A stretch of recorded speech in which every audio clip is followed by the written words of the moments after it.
My next class coming up is in the middle of August, and it's at the Pittsburgh Glass Center. Super excited because it's a 5-day class, and I've not ever taught a 5-day class. We're going to do a different marble technique every day for 5 days. And they have like a campus. I have never been out there, but I've heard amazing things. And so it's like adult sleepaway camp.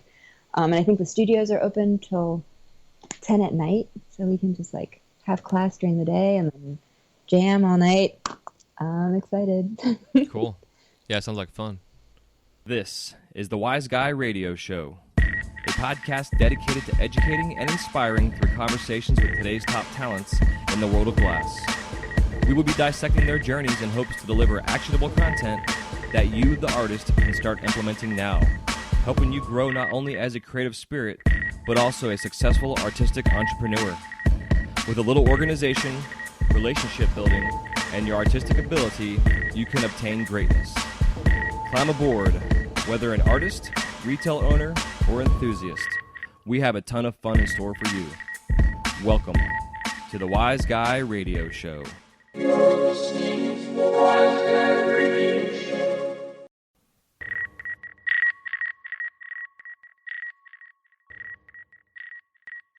This episode of the Wise Guy Radio Show is brought to you by American Helix.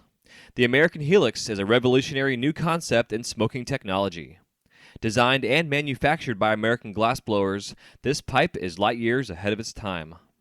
Based on Bernoulli's principle, the shape of the pipe, along with an innovative intake system, creates a Venturi effect through precision microholes in the chamber, which results in a slower burn that conserves tobacco and gives a smooth, refreshing smoking experience, making the American Helix the smoothest hitting pipe on the market. For further info or to locate their products, you can find them online at AmericanHelix.com. That's AmericanHelix.com. Hey, what's happening? Welcome to the Wise Guy Radio Show, episode number 163. This is your host, Jason Michael, and thank you so much for tuning in today. Today's episode features Sabina Boehm. She is a glass artist out of the Northwest, originally from Canada, and then lived in Miami and grew up there, and then moved out west where she began her glass career in the early 90s, about 93, 94. Started off making functionals and what have you, and then got into more of her passion that she's doing now, which is marbles. Specifically implosion compression marbles with these butterflies and dragonflies. Well, the dragonfly she hasn't gotten yet. However, her butterflies are amazing, and she does these flower implosions. A lot of really amazing, beautiful stuff. You can find her on Instagram at Girl Glass, and it's spelled just like it sounds, Girl Glass. And she is definitely an amazing conversation. She does everything from melt glass. She is an aerialist, acrobat for fun, not really for show, but just for the fitness and exercise, and also a mother. And we had a lot of fun in this conversation. We went all over the place. We stayed on topic, and then we'd get off the rails and go completely down the road, and then come back to topic and kind of, usually you know how this show goes. So it was a lot of fun. But definitely check her out again on Instagram and all the social feeds. I have a class link for her coming up that she talks about at the end of the show. She has a 5-day class up in Pennsylvania that she's doing that's all about marble techniques and marble patterns. It's going to be 5 days, every day, different type of techniques. Pretty cool. She mentions it towards the end of the show. But yeah, so also there's a link I have for a webinar she just recently did with Glasscraft that she talks about too. So a couple different things, ways you can check her out and either take a class in person or virtually and learn how she does what she does. And she does get into a little bit in the conversation. I do pick her brain on some things. Some things it's you know, as a lot of us are more visually learners. I tend to get to have the opportunity to learn both visually and also by being told about something. But I know a lot of us, we have to see it in person. So she describes a little bit of her technique, but I really would suggest that you, if you want to learn this stuff, to take one of her classes. And she learned a lot of her techniques from a couple classes that she took with John Kabuki, and then spent some time with him while he was in the studio that she was renting space at or owned or whatever. I can't remember exactly if she owned it or if it was a collaborative space, but either way, it was a lot of fun conversation. She's definitely a cool chick. She's a badass glassblower and a badass in general. So give her a look. As you can tell by the sound of my voice, I am tired. I had a fun long day. This is Wednesday right now. I'm recording this, and Monday my daughter and I went to Disney. Had a blast. We go Disney bounding, which means that we wear clothing that is similar or familiar to our favorite characters. And we went as LeFou and Gaston. She went as Gaston, and I went as LeFou. And for those that have seen the newest Beauty and Beast movie, he's actually the first out of the closet gay character in a sense in a Disney film. And then in the original Disney film, he was not. I mean, he probably was, but they didn't say he was. And a lot of folks were asking me which version I was going as, and I said I was going as the Metro version, so kind of a version of in between the two perspectives. But we had a lot of fun, a lot of screaming and yelling and laughing and holy shit times. So I don't have much of a voice, especially after today of doing a full day of hot shop demos and verbalizing the demo in the process. So pardon my raspiness here. But yeah, so that being said, I definitely hope you enjoy this interview. Before I forget, I want to let you know and make sure you remember that Mountain Glass is having their June sale, which is their Boro and soft glass sale. You can get Pyrex brand glass right now at 40% off. Just put in the code Pyrex at checkout. And then for all you soft glass nerds, they have their double helix on sale for 10% off. You can just put in the code D Helix. That is D Helix for the Pyrex. Just put in the word Pyrex at checkout. So also go show them some love. They have a lot of things going on. With their 15th anniversary, they've got free stickers they're giving out. They have merchandise and stuff. And they have a new Golden Gate glass that is just specifically for them, exclusive for them. And also, I'm not sure if you guys saw, too, they're now carrying Glass Alchemy occasionals. I almost called them offs. But they're occasionals now that they have. And I believe it's an exclusive thing for Mountain Glass. So it's so cool to see a company that I've been dealing with, and I'm sure a lot of you have been dealing with for so long. I've been dealing with them for over a decade now, and just to see the growth and where they are and helping our community out, it is super awesome. And we have American Helix and The Flow back on for sponsorship for the show, which is amazing. And we have a little special reward for you all here coming up here in the next show. I'll be announcing with The Flow and myself. Some of the stuff we're going to be doing on the show is going to be published in the magazine as well, coming up here in the collaborative issue, which I'm super excited about. And I'm sure you guys can maybe hear my roommate in the background. He's has a loud voice. Might be talking in Japanese right now. I'm not really sure. He's watching Japanese animation, and he knows it pretty well. It's pretty funny listening to it, but it's getting sidetracked here. But yeah, so go check them out. Any questions, comments, concerns, sales you guys want to check out, go to mountainglass.com for all details. And want to let you know, too, we are still continuing our giveaway of the pendant. For those that leave a review on iTunes, we've gotten more reviews on iTunes and Stitcher as well. And all you have to do is just leave a review on either iTunes or Stitcher. Take a screenshot, send me an email at wiseguymedia@gmail.com. Wiseguymedia, that's WYZGUY media@gmail.com, with a screenshot of your review you left. And then also make sure you include your address so I can send you off this pendant and a little sticker pack to go along with it as a thank you for leaving a review. And again, I'm not one to bribe you for doing things, but sometimes I just like to give a thank you more than anything. And we can call it a bribe, whatever you want to call it, but it's me saying thank you for helping us out, getting the show exposed through the social webs and also on iTunes. And that being said, I'm going to go as far now and just say it too. If you want to leave a repost on your social feeds, whether it's Instagram or Facebook, do a screenshot of your favorite episode, post it, write a little something about it, tell your friends and families about it, and share the show. And if you do a screenshot, send me the same type of thing to my email. I will send you off a pendant as well. And it's one of my little Wise Guy pendants that I do. And when I sell them, they usually sell for about $60. Just kind of put a number on it. But for me, it's priceless because your review is also priceless. So thank you from the bottom of my heart, and hope you enjoy the little free gift there to get that. And also wanted to announce one more thing before I forget, is that we are getting close to 1,000 followers on our Wise Guy Radio Instagram page. I think it's at like 976 right now. I'm going to be announcing on my Instagram here very shortly a giveaway that's going to be a very nice big prize for you as a thank you for all the downloads and listens. We are just now over 95,000 downloads on this show, which I am blown away by that. It's just fucking awesome. Being a small niched-based show, it's rare for this show in sense. They consider this podcast to be in like the top 5% in terms of being in a niche type of category. Not only are we in art, we're in fine arts, but we're also in glass, and it's pretty badass that we have this reach. And so, again, thank you so much. So I'm going to be doing a big giveaway for our 1,000 followers once we hit 1,000 on our Instagram. You can follow us on Instagram at wiseguy_radio, and I'll be posting weekly all the updates on stuff, whether interviews, or happenings, whatever. It's also late. It's like 1 a.m. right now, so I'm fucking pooped. But yeah, so I'm so grateful for everything. So thank you. And with that being said, if you want to help out the show, you can just go to wiseguymedia.com/support. You can go on there and use our Amazon portal. All you got to do is just click on the Amazon link and buy what you need to buy. You can also go there and save it as a bookmark on your phone. So whenever you go into Amazon and want to purchase something, you can use our portal. It gives us a couple cents for every purchase that you make as support for the show. And also, if you want to become a wise ass, which is what I'm calling you, if you want to come be a wise ass with us, you can come join us by doing as little as $1 a month contribution to this podcast at patreon.com/wiseguyradio. That's patreon.com/wiseguyradio. I'll have a link in the show notes. And again, we're going to be doing some t-shirts and some giveaways here pretty soon for those that become $10 members and over per month. But if all you can afford is $1 a month, that's the lowest they allow as a service.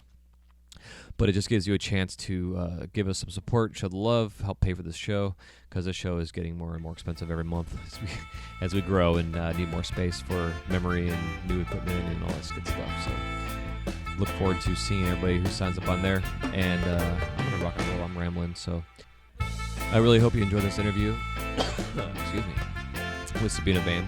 You can find her on Instagram at girlglass.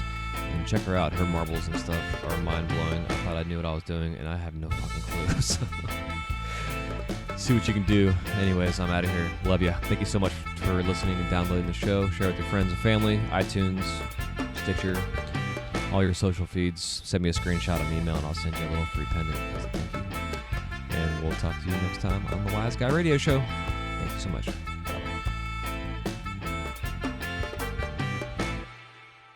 Look up, man, just look up and you see it. I'm not gonna try no man, no way them do it. It's a part of a plan, an attempt to deplete. Compromise, I and I, immunity. Look up, man, it's so easy to see. You pay attention, it's easy to see. Modification, them I take it lightly, but them human just like you and me. Or maybe?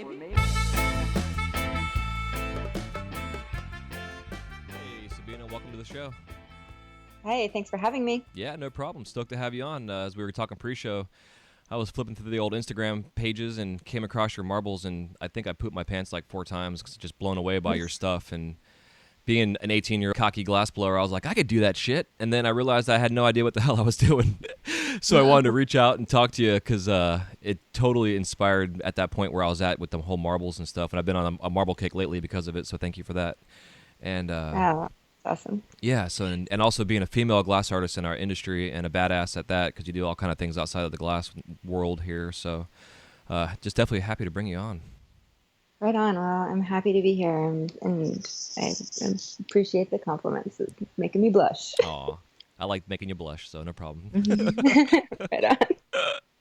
So before we get all sidetracked here, if you want to start off by giving us your origin story and where you got started with the glass.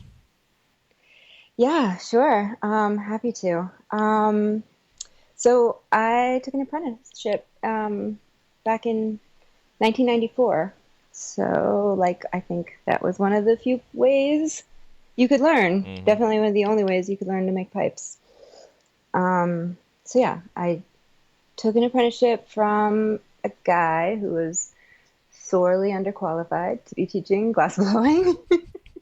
As it was. Yeah, weren't we all? Right. So, but I'm still grateful because we, set up a little lean-to and a garage, and my first torch was a Victor hand torch that we clamped to a piece of 2x4 to the bench. Nice. With a number 5 tip. And I made my first bubbler on that thing. So it's possible. Oh yeah, I used to make bubblers on a minor bench burner, so I totally understand. Yeah. And they sold it at a kit. It was really affordable. The regulators were great. I think I still have the regulators from that kit, and they still work. That's awesome. Yeah. So started blowing glass. Was making pipes his teacher, my teacher's teacher, kind of took me on because I think it became pretty apparent early on that I was like that we had reached a cap. Um, and he was sort of an estranged apprentice of Bob Snodgrass. I think Bob had a few apprentices that kind of took off without paying him. So he was one of those. So I feel indebted to Bob, and I love to pay it forward to Bob whenever I can Hell yeah. because, we're all how many steps away from Bob in our Yeah. lineage. Yeah, I'm in your same boat. I'm two artists away from well, Yeah. you're one, two, yeah, me too. Sorry. Yeah. I'm still waking Right. up here. Yeah, I'm 2 artists removed from Bob Snodgrass. Yeah. Yeah, and Bob's amazing. So I'm so grateful for him. And then yeah, just making pipes, trying to do it, trying to figure it out. North Star was the only color we had, and fuming. And it's funny, I knew back then at the time that we were the tip of an iceberg, that we were in the renaissance of something that was just undeveloped and had so far to go. It was really exciting. I think it was so underdeveloped even at the time that you knew it had so much potential that like nobody knew where to go or what to do or how to get there. So that's pretty awesome, and I'm pretty honored to feel like I was a part of that in the beginning. Yeah, it's amazing how far it's come, though. Oh, it's amazing how far it's come. And it's like I remember having some like philosophical lamenting conversations with Henry Grimmett about like glass and architecture and glass, like just like what this material could potentially do. And I feel like we're still just barely scratching the surface. Yeah, I completely agree. It's like I make a list of things I want to make, and it's like I don't have a lifetime enough of time to do it all. Mm-hmm. I know, and it's so impressive to see what people have done with the medium, and even like the color companies. I was super excited when Glass Alchemy came around, and Troutman Art Glass, and Momka, and competition started because that really drives the market, drives the competition drives the wanting to be better or make a new thing or get someone excited. So I don't know. Yeah, I completely agree. Yeah. So okay, so yeah. sorry. No, go on. It's okay. So I'm just gonna keep trailing off and hopefully come back to the center. Yeah, that's fine. We started blowing glass. We kind of went from out of the garage into a shop that we rented, and we had a few glass blowers. And we were doing that until that went, terribly wrong, like it does when you get a whole bunch of big personalities together. Mm-hmm. And from there, I opened another glass studio the original glass studio was sort of meant to be a cooperative, which didn't really turn out to be a cooperative. So then I opened another studio that I ran as a true cooperative. And that ran for 6 years.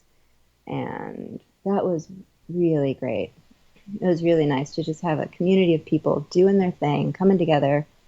And that was here in Seattle.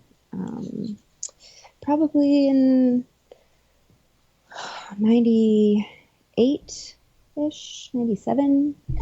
Okay. Yeah, and there wasn't the internet. There wasn't a lot out there. It's like I feel so jealous about glass blowers that are learning to blow glass today. Yeah, no kidding. And people were so close-lipped with any technique or any progress, which was unfortunate. There was no women in glass. I mean, there were women in glass, but there was no women Boro pipe makers. Mm-hmm. I mean, a couple. But, and I think like a lot of that has changed, which is really nice. Yeah, I'd love to see the female scene that's blown up over the last 5 years. It's awesome. Well, glass is so feminine. Yeah, great. Yeah. It's such a feminine medium. It's amazing that there aren't more women just drawn to it, doing it. So it's amazing we're not dominating it, Yeah, no kidding. You will eventually, I'm sure. Domination. No, I have no desire for that. So let's see. I then took a class from John Kabuki in 2003, maybe. Out at Emmett's studio in Bothell. He's got this little studio. It's kind of awesome, out in the middle of nowhere. Mm. I think I took a color class from Henry out there too one time. And then John ended up coming to my studio, to the Glass Cooperative, and working there for a little while, which was awesome. And we became really close friends, and he was definitely so instrumental in my growth in the marble field, for sure. I think that's obvious in my work.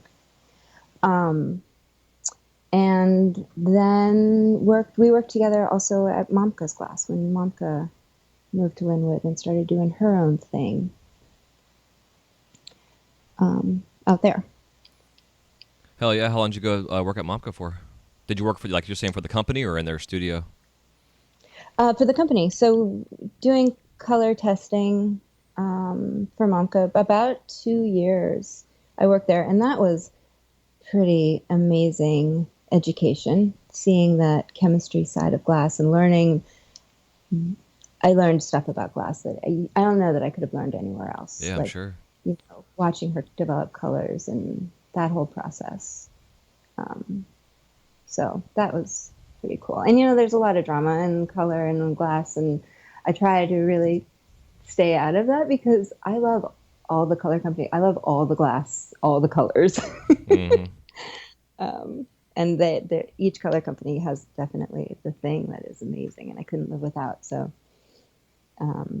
yeah, it's good. Yeah, speaking of the drama, I've always found, like, since day one of being in this industry, back from the old days of even before glasspipes.org, when it was like the GLDGA or whatever the hell the lampworking site thing was that we had, the forum. It's like, God, we had the biggest group of fucking divas that I've ever seen in any field of artwork. And I can't say that artwork because I'm not other artists in other mediums, but I love it and I hate it all at the same time, because it's like, it's entertaining and it's educational and it causes growth, but then it's like, oh my God, are you kidding me? All this drama. I don't go to the forums because I just can't deal with it. Oh yeah, no, it's intense. And I think that glass maybe attracts a certain type personality, type personality. I totally is what agree. I call it. Yeah, totally. Yeah, all the glass holes. Everyone is like, I am so good. I'm amazing. And it's like, yeah. I guess, that there's something to that, though. I guess it sells your work. No one's going to believe in you if you don't believe in yourself. It's true. I agree. Absolutely. But your glass has to back that up too at the same time. Absolutely. And it's hard. It's hard to deal with that. It's hard to deal with several of the, if you have a couple people like that in the room, you're like, oh. Yeah. Yeah, I think it's why a lot of artists choose to work on their own, in their own little cave by themselves. Because I always laugh because I think that our industry too, like, we're like the largest group of recluses and introverts. But then you get everybody together in one space, and you got to watch out. It gets crazy. It's and it's a party. Yeah, it's like a bunch of nerds just getting together and having a blast. It's funny. Yeah. It's awesome. I love glass people. I'll give them shit, but I also same here. One of a kind. Yeah, amazing. Yeah, exactly. So with the Momka thing, did you actually get your hands involved in, like, helping do, like, formulas and come up with color ideas and names and stuff for them, or is it just mostly just practicing playing with it? Not at all. No, I think the chemical stuff, like, that scared me. It scares me a little bit. Also, Momka's this old Bulgarian. She's just like, she's in it. She's committed. Yeah, and like, she's got, like, in Bulgaria, I think there's a different level of safety, and although she was always safe, and I always definitely felt safe, I didn't know enough about it to not be scared. But I did help with some of the naming of colors and some of, like, they did those color combination, multicolor, like the little flower. Yeah. Yep. So it helped a little bit with designing some of that, and that was really fun. And naming colors, which I totally love that. That's fun. The most of my education was just from listening to her troubleshoot or listening to her talk about it, and that aspect, and really learning. Testing glass, you really learn on a different level the stretching the parameters of a single color, like what it will do or where it stresses or, how it wears out. Really trying to,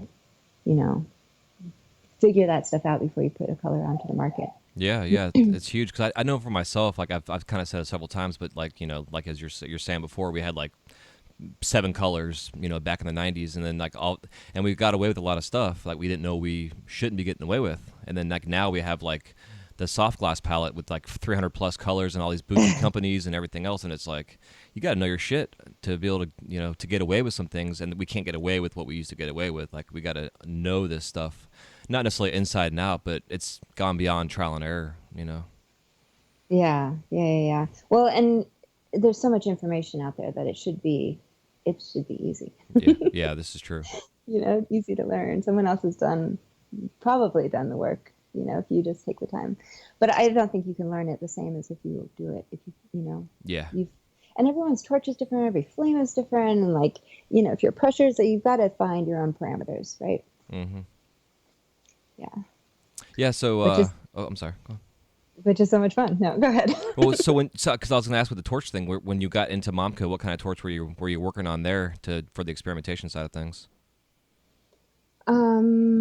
Let's see. I started on a Victor hand torch, and then I bought a Carlisle when I got serious. When I decided that this was the thing I was going to do. So probably in 95. And I blew on my Carlisle until 2005 when I won a Mirage at the Eugene Glass School of Flame Off, nice. which was pretty awesome. And yeah, I never went back. I mean, the Carlisle was amazing, and it was such a work truck, and I love that torch. I mean, we had quite a great relationship for a very long time, but I love my GTT. I love my Mirage. I mean, I felt like it went from, a work truck, which would definitely take any beatings, to kind of a sports car. Yeah. I had to baby a little bit, but yeah. Yeah, I'm still enjoying my my Volkswagen Beetle, aka my Carlisle. Your Carlisle. Yeah, no, I definitely won't say anything bad about Carlisles, except for that they get hot, man. Yeah. I just was on one again, and I'd forgotten how freaking hot they like burned my arm on the knobs. Yeah, that's crazy, right? Yeah. But yeah, so great torch, and also so good for fuming. I mean, the GT2 can be truly challenging for fuming. Yeah, I hear a lot of guys and gals are just using like a Smith hand torch almost, or a small National just to fume, but instead of their right next to having that set up next to them. Well, that's a good idea. Yeah. Just because of that.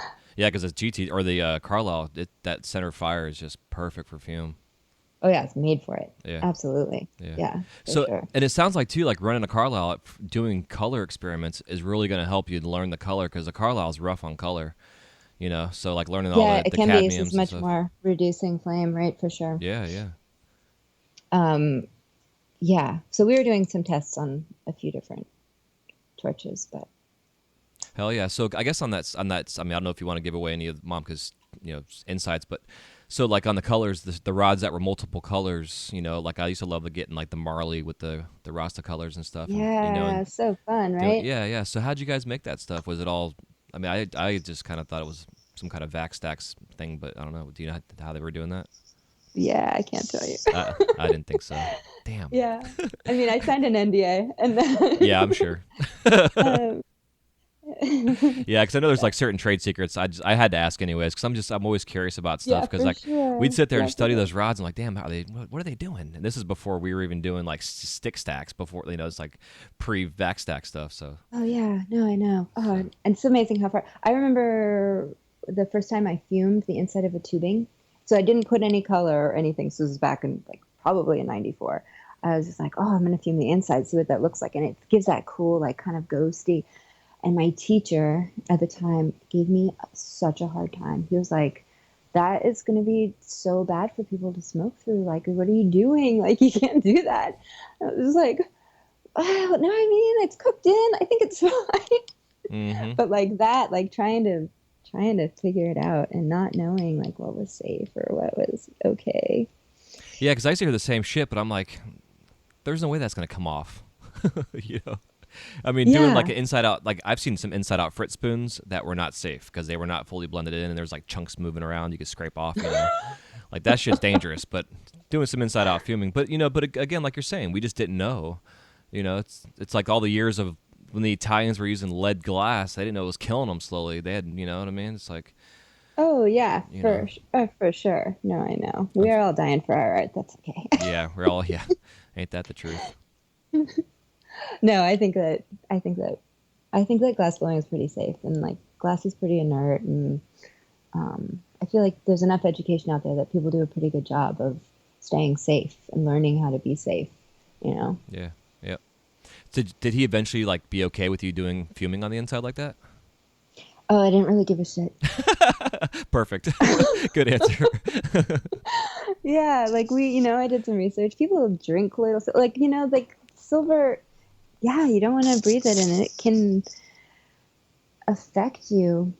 But I don't know. Like I wouldn't drink wine out of it or Right. orange juice out of it. Like I think that there is something that would dissolve it, but like smoke cleaning. I don't know. So I just used my common sense and kind of told him to fuck off. Yeah, yeah. Well, there was years ago I heard a lady on a doctor who specializes in metals in the blood system and whatever, and she was doing a whole talk on like the local like gun ranges and how people are getting sick from like the casings and in the water and the lead poisoning and whatever, and but she was like, if there's any questions afterwards, call me after the show and I'll talk on the air off the air. So I called her and asked her about that, inhaling gold and silver fumes, and she was saying definitely gold is not good. Like it's neurological, the whole 9 yards. Is terrible for you to inhale. But silver, she wasn't sure because she knows that there's different variations of silver that you can use for medical use. But she was saying Well, that, I know it'll turn you blue, right? It'll turn you gray. yeah, turn you gray. Yeah, yeah, exactly. And that was like the one thing she said. But she was saying there's some kind of fungus that you can get in your lungs. It's not like you're not gonna die from like metal poisoning, but you can get like a bacteria, fungus of some sort that can start to develop in your lungs. Whoa. And I'm not a doctor, so don't anybody quote me at this, but that was something that she was talking about. I was That's like, oh. crazy. I've never heard that. Yeah, That's so wild. yeah, I wanted to check that out because, we're exposed to so much shit. I mean, just fillings alone that we have in our Yeah. mouths. People are getting sick from those from the silver exposure. Oh my God, just food alone. Yeah, tell me about it. Really, We can go on how for 3 far days down about this that. wormhole do I really? It's like YouTube. It's like the next thing I know, I'm looking at pipes, and the next thing is cats. It's like, what the fuck? Where am I doing here? And it's been 2 hours. You're like, how'd I get here? At least. For real. For real. Yeah, exactly. Yeah, so to move forward, so at one point in time, did you then start doing the marbles and stuff? Was that with having Kabuki around? Yeah, for sure. Definitely. I started making marbles full time. And, before that, it was hard. It was hard doing pipes, and I was doing hemp fest and bending all over, and that was awesome. But then, pipe dreams happened and all of this change in atmosphere. And I almost felt like I needed to choose a team, like I wanted to be taken serious as an artist, and with how bad shit was going down in the pipe industry, I wasn't sure if I was going to be able to do that doing pipes, which thank God the industry definitely proved me wrong, Yeah. which is amazing. I mean, I think anyone who doesn't think that some of these pipes are made by true artists got some learning. I agree.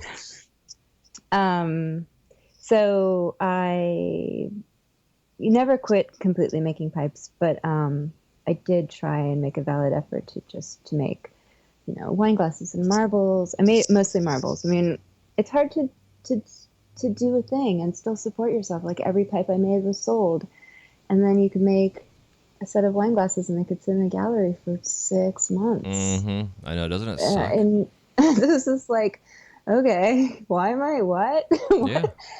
And so the marbles help facilitate that though on some level, because there was a market for marbles, and collectors, and all of that was really starting to get rolling.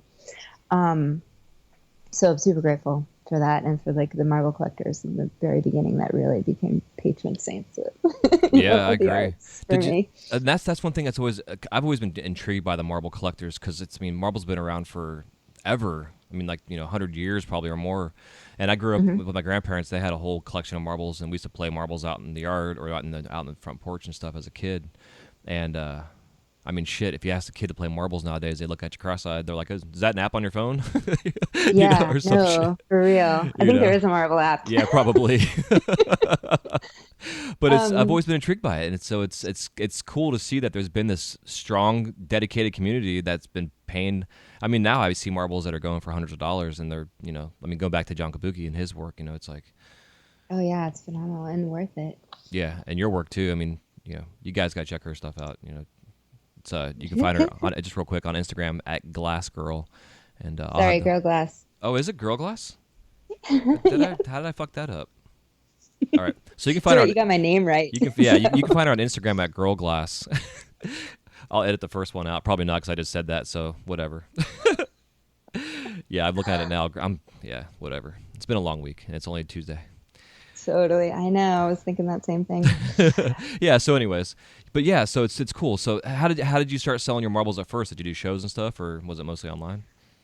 So marble shows, yeah. There was kind of a marble show somewhere in the US every month, I felt like. So a lot of traveling to do that. And then eBay, um, selling my marbles, all my first marbles, like $20 a piece on eBay, all day long, which was kind of the, first way to like reach a large audience, Yeah. and made that, now eBay is like this giant, vast chasm of like so much stuff that I don't think you could possibly find anything there. Maybe I'm wrong. Maybe I've just lost track. No, I'm in the same boat. All these online shops anymore, it's like Facebook anymore. It's like everything's so congested. It's ridiculous.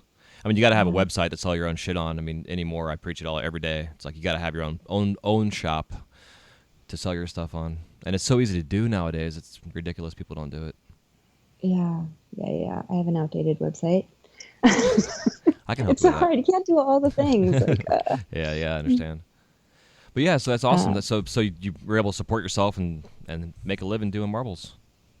yeah, so doing that, and that was great. And I stopped blowing glass for 4 years. Very sad.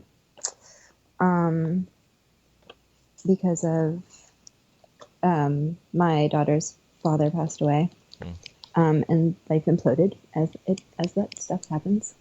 Um, and I've only been blowing glass again now for probably 2.5 years, maybe 3. I don't know. Time blends together, but man, glass did not wait for me.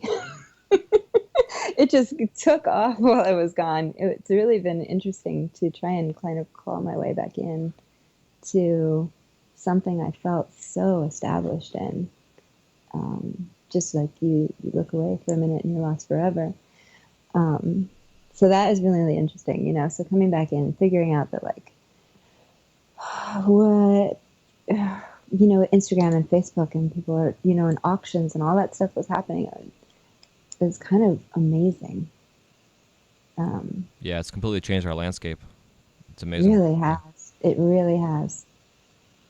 In such a great way, because I think that galleries really had a lot of control over artists on some level because, marketing glass to a mass community, like I see so much terrible art, and I'm not talking about glass, but like paintings and like things that are just like, because people want glass that like matches their house, like matches their coffee table or like fits in their theme.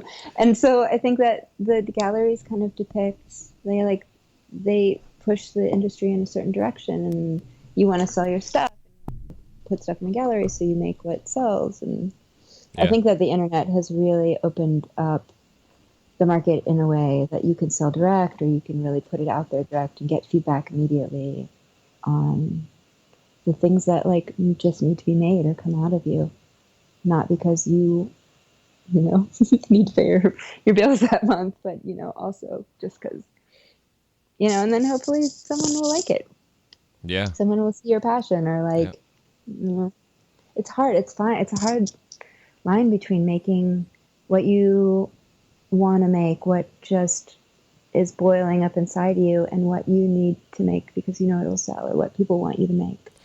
Yeah, I completely agree, 100%. And I think that's what you're saying. Like, is the beauty of this industry now. I mean, I still think that there needs to be a bread and butter, you know, type of thing going on. However, it is still nice to be able to sit down and be like, what am I gonna make today, and then just Yeah. do it and Yeah. you know, release whatever's inside your soul. Like that whole Michelangelo quote. I don't know. I just paraphrase it, but the whole, like, he looks at a slab of marble, and his whole concept is just to remove all the crap to reveal the angel that's trapped inside of it, you know, kind of thing. Yeah. Like it's beautiful. It's you know, for us to take this weird medium that we have and create the same kind of thing. It's so neat to like I get so excited to go into the kiln, you know. Yeah. Oh yeah. It's you know, Christmas. yeah, totally. It's so funny, and now that I'm doing the hot shop work again, I'm in the same boat. Like I'm learning how to make pumpkins, and it's like. I know soft glass guys that have been like, oh man, I made 20,000 fucking pumpkins, but like my first couple pumpkins, I couldn't wait to get back to work to open that kiln up and see them. No, and you go to bed dreaming about what different color fruit combination is going to Yeah. be the thing. Yeah. You know, and that being said, I wanted to back up a little bit to your time off. You know, not to get too deep into your personal life, but did you find like you were still having this yearning for getting it out of your soul, or was it like? Oh yeah, no, it's so hard. Oh, it's so hard. It haunted me, I Yeah. think.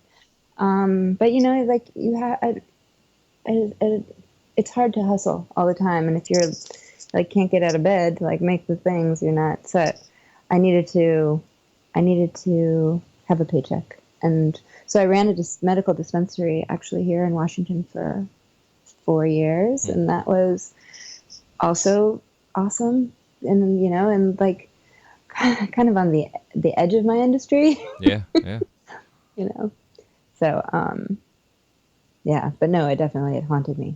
But do you think that time off also, and I mean the fact that it did haunt you in a sense that when you came back to it, like you really had, like you jumped in head first, more or less, I guess is what I'm trying to say.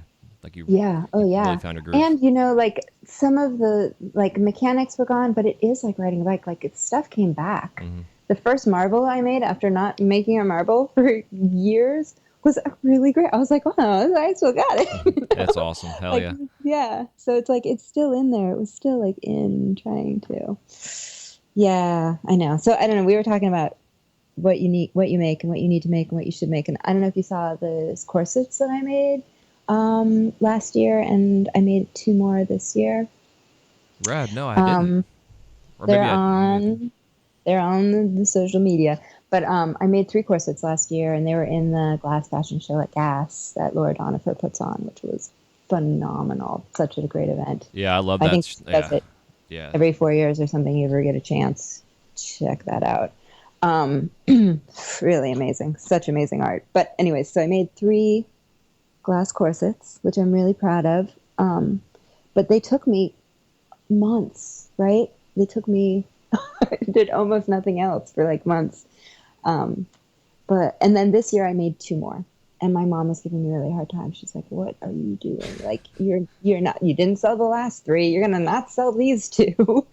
And I had this moment with her. I was like, you know, I can't only make what people want to buy. Like, you also have to make the glass that needs to be made.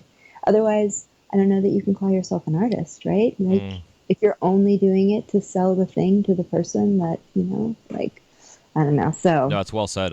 Yeah, totally. That same thing. Like, I did find that so when I wasn't doing glass, like, it was coming out of me in other ways, like other artistic house projects, or, you know, some creative sewing project, or some project with my kid. She got the brunt of it. We've done lots of weird things.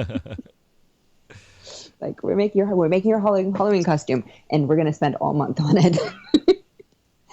It's gonna be great, and it was, and it is. Oh yeah, that's the best though. I love that shit. Oh yeah. Yeah, I'm seeing her corsets now. Yeah, they're pretty crazy. Holy shit. Oh, thanks. Yeah, wow, that's a lot of work.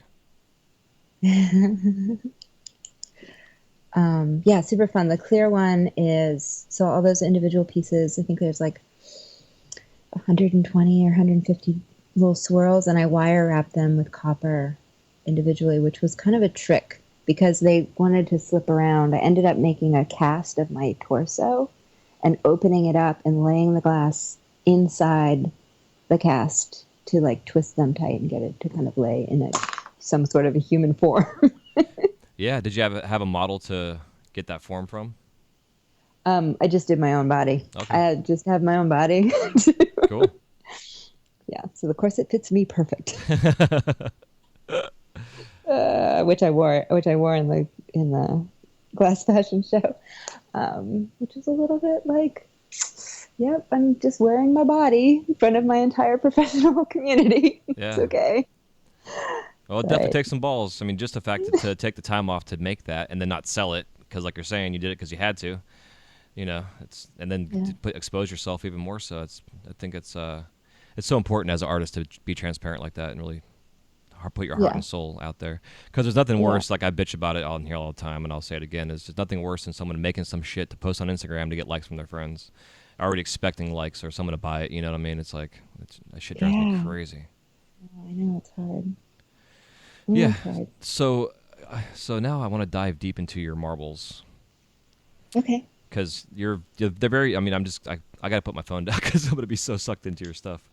Just because it's just so there's just the depth in what you do, just so captivating to me. It's just because like I've always done implosions and figured things out, but then like I was saying, like when I first saw your stuff, I was like, see, like especially your butterflies, which I love.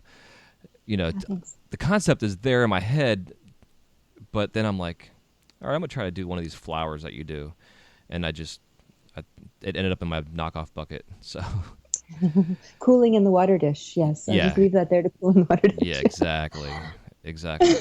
So how did you begin the process to develop your initial patterning that you're doing or your implosions for your marbles?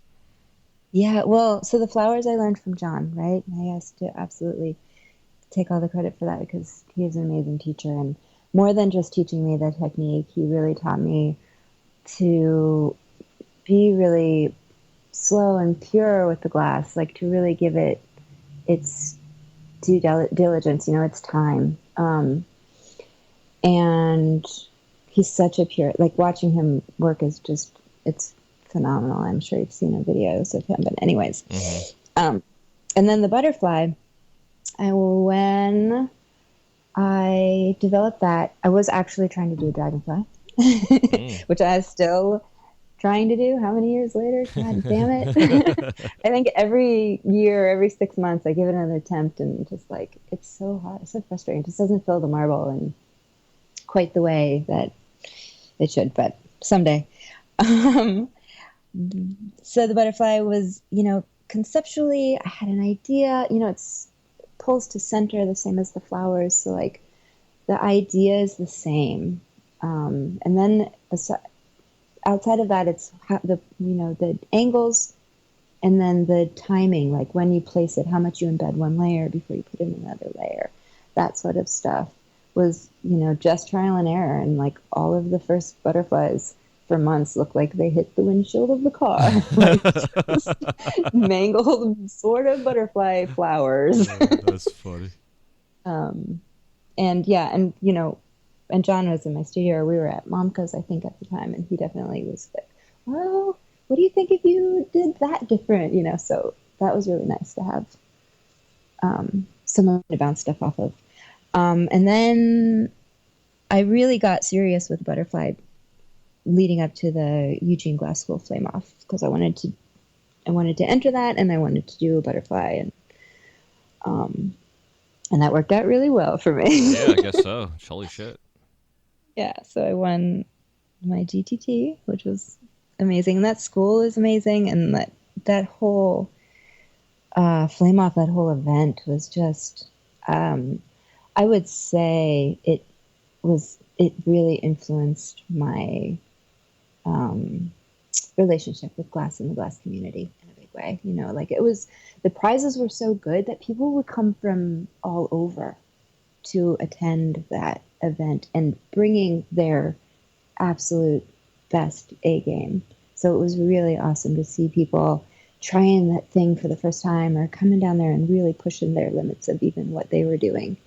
And it was a great community. And I think that they're still doing something, but um, I haven't been. But I was going every year. So I won the marble competition in 2005, and then I also won again in 2006, which was pretty Wow. awesome. Rad. But then I had a dilemma for 2007. I was like, because if I won it again, I would feel terrible, and if I didn't win, I would feel terrible. So I was like really stuck to like not. I ended up competing in, but not. I didn't enter for marbles. I ended up doing some other stuff, which was really fun to kind of push myself out of my comfort zone. Well, yeah, that's kind of I'm glad you brought that up because definitely being a marble maker, I mean, again, there's so many things we could make. It's easy to spend the rest of our life making something, But yeah, well, so you're trying to like, make butterflies, but then I'm seeing like you're doing implosion flowers and little bubble traps and stuff. So like,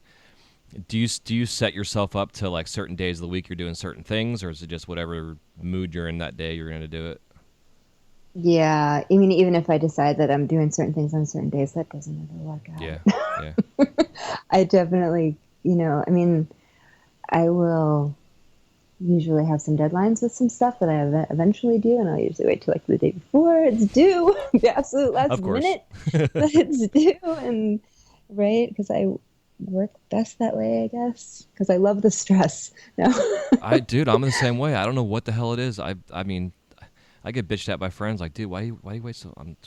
I work better that way. I mean, I presents, know. whatever I'm doing, it's like the day of, I'm the best at getting done what I got to get done. It's true, and some of the best inspiration comes when you're just under the wire, Mm-hmm. or it takes until then. This last set of corsets they went into an event, and I had 3 months to do them, and I didn't start them and didn't start them, and I had an idea for one, and I didn't even know conceptually what I was doing, and then I was like, okay, I have 1 month, like, and I did nothing else, and it pulled together, but it takes sometimes really needing to get that pressure to like sit still and be with your thoughts and figure it out because you have to do it today. Yeah, yeah, absolutely. And it's probably why I failed at trying to make one of your marbles because I just like stood there and tried to do it instead of like really thinking it out and the process. And because again, I'm getting sucked into your shit here. It's like it's just incredible how just the different pattern work you do. Like, so do you do a lot of cane work first to get like your patterning and stuff Yeah, going on? yeah, absolutely. A lot of a lot of layering, and pulling all those stringers. that's the that's the key. That's the trick. Yeah. Perfect stringers. You can't make a nice flower or butterfly without perfect stringers. Yeah, because I mean, just like the different layering of color and the striations that you give the wing and everything, it's like, I mean, it looks like a damn butterfly inside there. I mean, obviously, it's it's not, but it looks I like love when people ask me if they are. Yeah, I'm sure it's because it's like Yeah, I tell them that I freeze them first. that's awesome.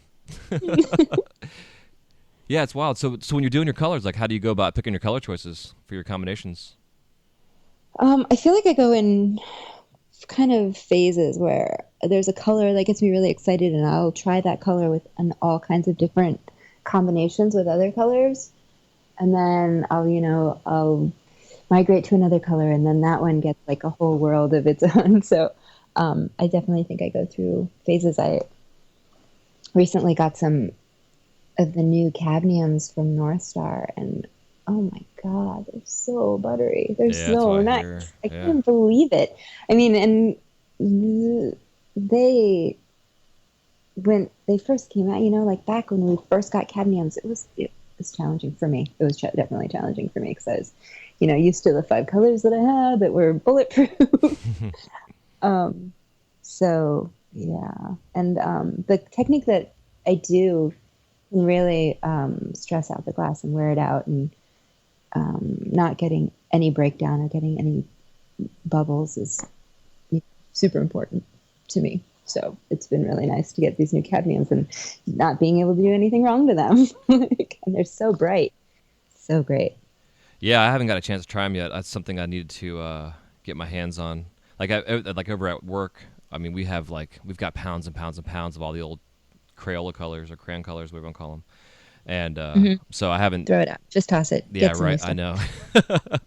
Or you can put it inside. You can backstack it. It's Yeah, great. I've been using it as like challenging myself. Like when Salt first came out with all his pieces he was doing with some of the new stuff out there, and it got me inspired to try to go back to the old cadmium colors that were so hard to work and make some surface work. Like I do a lot of Yeah, no, dragon work, but man, yeah, no, and it's true. It's a good practice. yeah, It's a good practice in slowing down, and because I mean, you absolutely can still use them. I didn't mean to throw it out, really. yeah. No, I know what you're saying though, because I But definitely if you're want to feeling like you want to evolve. be lazy, like me, just go get some new and improved, beautiful, bright cadmiums. That's so funny. Yeah. Yes, Okay. Hate mail can go to you. yeah. Info@wiseguyradio.com. Perfect. Yeah, so with the layering aspect of it, because I know like there's been times where I've done just like landscape or whatever, it's like surreal landscape implosions, where I'll do like a couple layer, like a surface layer of some dots, and then I'll implode that a little bit so down on my surface is smooth again, and then I go back over those same dots with more color, and I build it up so when it implodes, it has like this strand of colors Yeah. that kind of blend into each other, and Yeah. Awesome. That's not what I do. yeah, so yeah, exactly, I know, So I because layer the stringer. So layering the stringer before you put it on. And if you think about the stringer and all the layers, it's being a round, right, rod.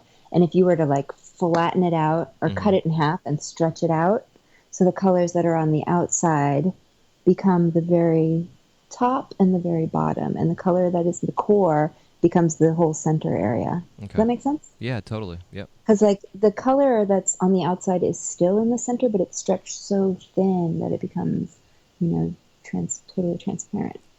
So you can't see it. So all you see is the core, and then you see it where it gets congested, like at the top and the bottom.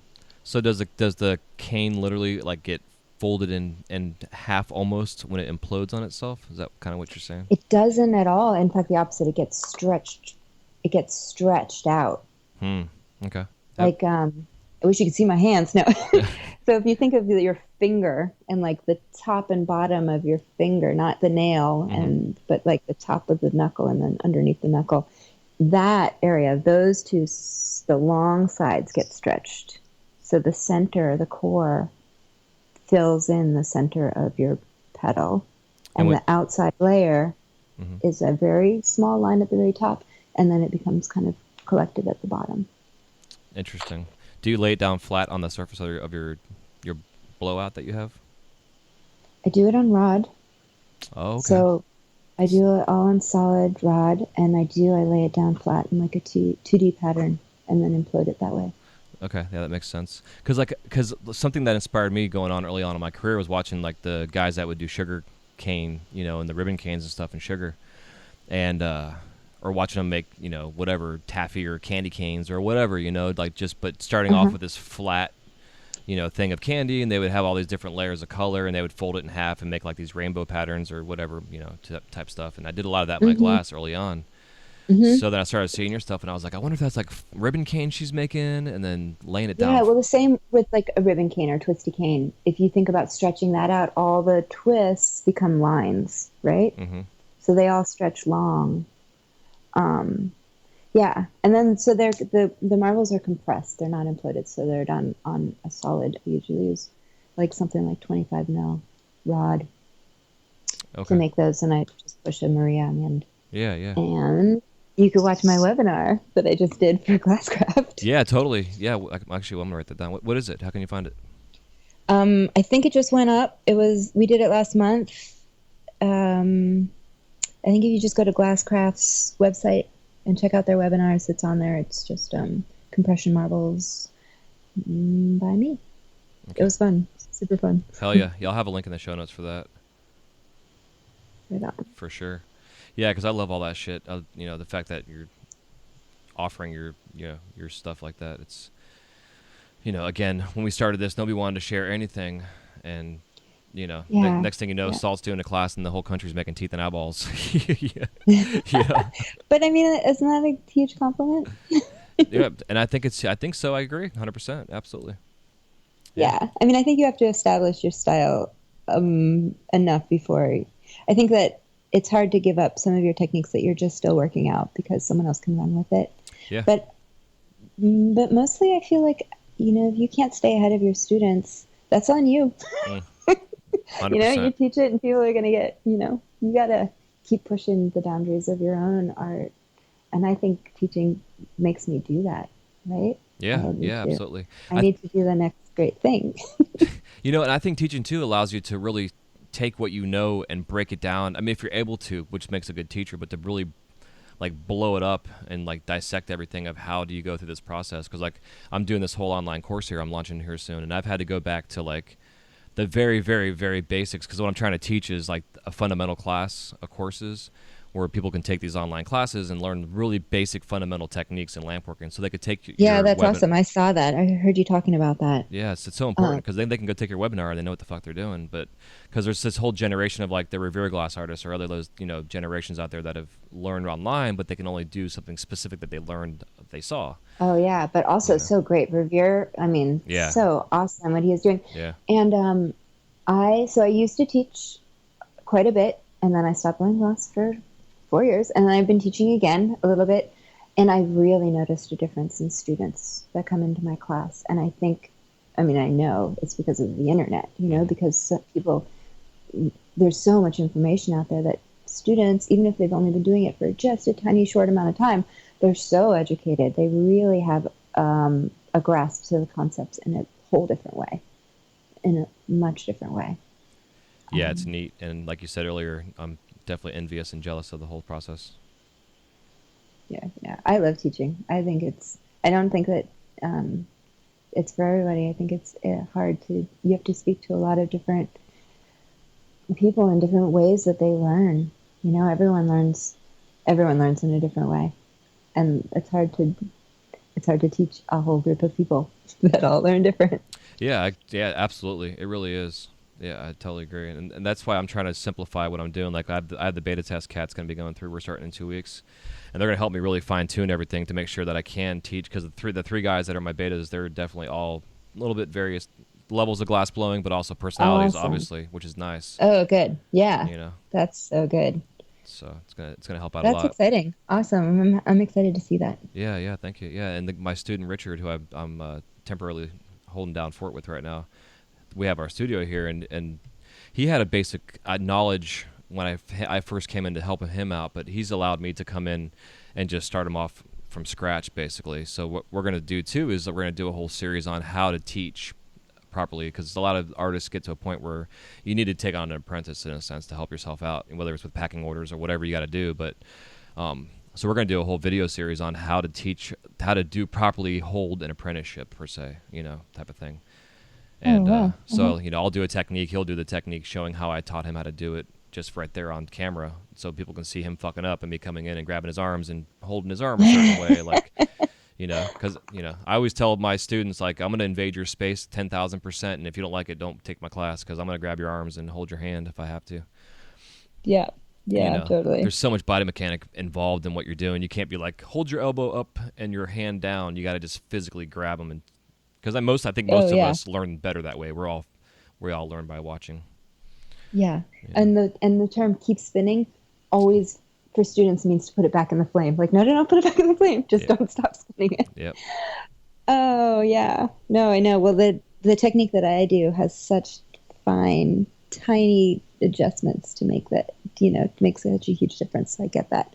I'm always physically adjusting students like Gumby, and I Yeah. think most people are open to it. I think I've had a few students that are like, why are you in my space? Right. Yeah. Totally. Well, I always look at it like I love getting some good tunes going and getting a jam going and like just dancing with my torch, because that's all it is. We're up there dancing with our flame, and helps Yeah, I us like helps that. us get that flow state going a lot better, because then we can really get our shit going. Because like you're saying, it's amazing just the nuances of movement that we make. Just like the slightest little bit of movement, it just changes everything you do in your glass. Yeah, yeah. Damn gravity. Yeah, I know. It's like people are always like, "What's your favorite tool?" And I'm like, "Well, besides my torch, probably gravity." Gravity, right. That's good. Yeah, and then my spoon and my butter knife. But that's whatever.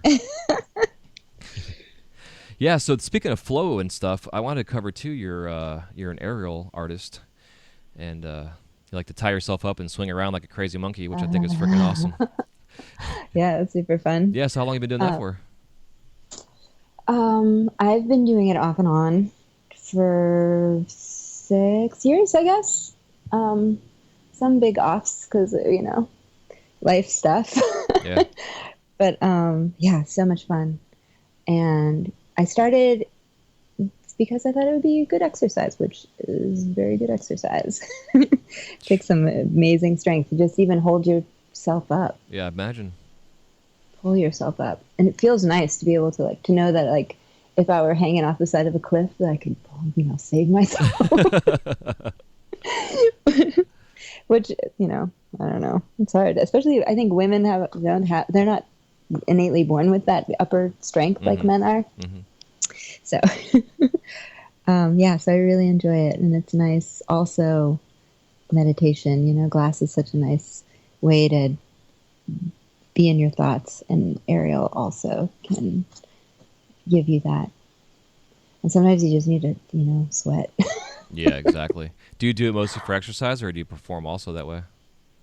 I do it mostly for exercise. I've done a couple of little tiny performances, which is super fun also because it's fun. It's fun to perform. It's fun to be part of a production. But yeah, no, I do it mostly for me. And also, it's inspired some of my sculptural stuff for sure, I would say. Yeah, that was part of what I wanted to ask you to see that transition, because I definitely noted that you do a female form, and a lot of the poses that you do are in that similar pose that you would be in when you're all wrapped up in the sheets and the cloths and stuff. Or what are those Yeah, called? What do they call, like a ribbon or something? What would you call it? Yeah, that's tissue or fabric. Okay. The aerial fabrics. I did a series of women sculptures that were aerialists that were with actual fabric, Neat. so they were tied up in it. And then on these I had a forger making these metal tendrils that came off the walls. They were really pretty. It was a nice piece of body of work. I'd love to revisit some of that, but I don't have the time to do all the things. It's so hard. Yeah, no kidding. Yeah, because we were talking about you're getting ready to head off to Alaska here soon. Yeah, I'm going to Alaska on Thursday to blow glass at this cannabis music festival. Yeah, it's in Anchorage. I don't know exactly what I've gotten myself into. I'm super excited, and I put a link to it on my social media. If you guys want to check it out, or if any of you are in Alaska. Yeah. So I guess on that being said, because being myself, my profession is I'm a demonstrating artist all day long on stage blowing glass. And a lot of, what we do is, besides the hot shop, when I'm doing smaller things, I still try to put some flair into my work. Like, people have asked me if I'm a bartender just because of the way I work. And I learned it from my brother-in-law, who's a drummer. And I would watch him play the drums before. He was my brother-in-law. He was my best friend and then married my sister. But that's a whole long story. But, awesome. but he has a lot of flair when he drums because he was in drum corps in high school and stuff. So I picked that up into my glass, and so I do a lot of flipping my rods around and shit. And it's part of my technique also with my glass, how to get things to get to a certain shape or whatever. Stretch out. Yeah. Oh, that's cool. Like I do. I'm envisioning the movie Cocktail right now, just so you know. Totally. Yeah. Me and Tom Cruise hanging out. So, but yeah, so making marbles is not the most exciting fucking thing in the world to watch. So, I guess in terms of a demonstration, like how do you go about demonstrating making? I mean, is that what you're gonna be doing? Or are you making your marbles? I mean, I guess I should assume here. I will be making marbles. Yeah, right. Because it's a lot of just watching glass melt. Yeah, right. Yeah, and then watching it cool. Yeah. I love demoing. I talk a lot, I think, while I'm demoing, because there is a lot of downtime where we're just waiting for it to get hot. So I think it's a nice time to talk about, chemistry of glass or history of glass, or, people ask me all the time if I've ever set my hair on fire. I get that a lot. I guess I should put my hair up, which the answer is no, by the way. Good. Yes, but not on the porch. Knock on wood.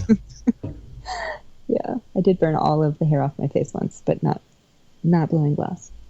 The hell were you doing? I was lighting I was in the studio and I was lighting this camper heater someone had given me. It's like a propane heater and it had a piezo. And I didn't know how to work it. I guess not. I know. And like I was trying to light it and like I turned the gas on. I was like hitting the piezo and nothing was happening. And so I like stopped and let the gas like dissipate. And then I did it again and nothing was happening.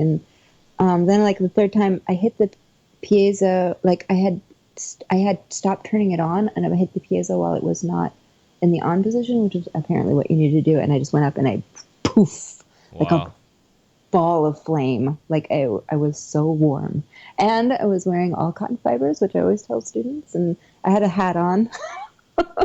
Thank God, because it was cold. But I burned all the hair, like singed all the hair that was out of the hat. And I burned off all my eyelashes and my eyebrows. And you look really funny when you don't have eyebrows, but people don't know why. Like, you know, like there's something wrong with your face that Damn, girl, that's crazy. I know. I took the opportunity to draw my eyebrows on really high, like grandma does. No, I got really lucky Oh my God, because that's so funny. it could have been, you're right. It could have been a huge disaster. That could have been tragic. Holy shit. I know. So, and I was like, God, I'm supposed to be a professional. Like, what am I doing? Yeah, lighting a torch though, but not, I guess, a heater you don't know how to use. Well, next time you don't know how to do something, go on YouTube and just don't get sucked into a hole. Right, right. I do that for everything Yeah. now. But yeah, so yeah, shit. Yeah, so that's cool though, because I do the same thing. Like everybody is always intimidated to talk to you when you're on the torch, because I think you're just like, I know a lot of artists that hate being interrupted when they're in their flow. For me, I need that. Like I need that interaction. It helps my energy kind of. Yeah, It gets rid of my I feel like I need anxiety. that too. You know, in a sense. Yeah, for sure. So And but I think that when you're doing a demo, you're inviting that. I mean, you should be inviting yeah, that. You're I not agree. like Yeah, yeah. in your studio, and I get being in your flow, but I mean, when I'm doing a demo, I'm not the marble maybe comes out or it doesn't come out. Like that's not exactly the goal. I think when you're doing a public demo, so I think it's okay to give some energy to your audience instead of giving all of your energy to your boss. Yeah. I did a presentation. So I'm like doing demos and I'm behind my torch and I'm blowing glass, like so great, so easy. I did a demonstration for, I think it was for the Gathering, or something where they filmed me ahead of time. And then I had to stand at a podium talking about the demonstration. And that was terrible. Yeah, that'd be nerve wracking. Oh my God. It was awful. So here's It was like, Oh, go on. No, go on. Sorry. no, I was that gonna was say. it. I was, Oh, go on. you say something and then I'll talk.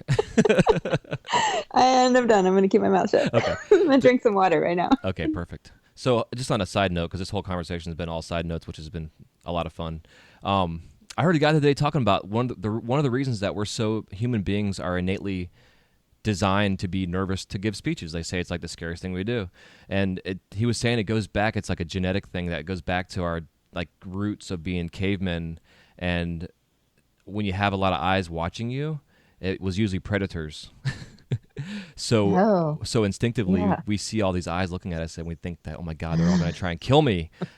I got to fucking run or fight for myself. So it gets that way. But those that can give a speech, you know, I mean, obviously you get past that shit. But yeah, I thought it was interesting. I never thought about that deep core kind of concept. I mean, it could be complete horseshit and just two and two together kind of thing, but it made sense to me. You know? Yeah, no, I buy that. I totally buy that. Yeah. They're all trying to eat me. Yeah, exactly. So. I hate giving speeches now. I will avoid it. Well, I guess they always say when you're on stage, you should think about everybody being in their underwear. So instead of thinking about them being in their underwear, think you have like a pack of hyenas out there in the audience trying to eat you. Maybe it'll make your speech better. Great, or it'd be much worse. Yeah, exactly. Saber-toothed tigers out there hanging out, waiting to eat your face off. Something. All right, next time I do a speech, I'm bringing a weapon. Yeah, you walk out there with a spear. Yeah, be like, okay, Yeah, totally. You should, man. Like whole I'll make caveman. I'll make it out of glass, you know. Yeah, exactly. That'd be hilarious. Just make sure you give a plug for the podcast. Yep, totally. Deal. That's hilarious. Yeah. So that being said, so I definitely agree though, because for me, same thing at work. We've had this conversation amongst us artists about like, are we there for the show or are we there to do production? And we do all of our production that we sell is all done on stage. So we've had to find this balance of like being productive right. and then also being able to put on a show. because a couple of our guys, they used to get paid piecework, and it would stress them out because they would work every minute they could to make sure they got their money's worth out of it.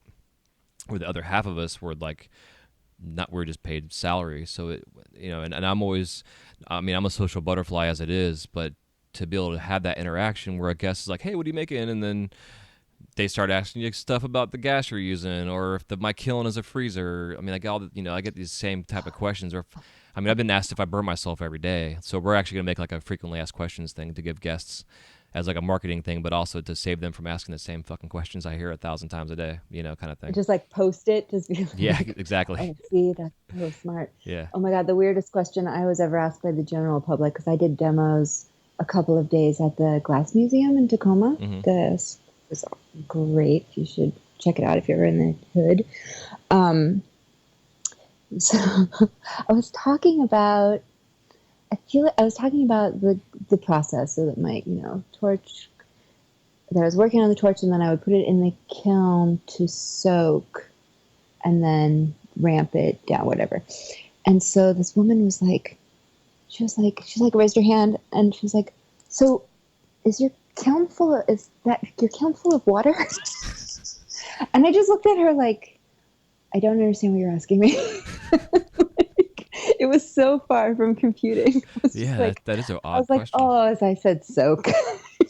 That is so funny.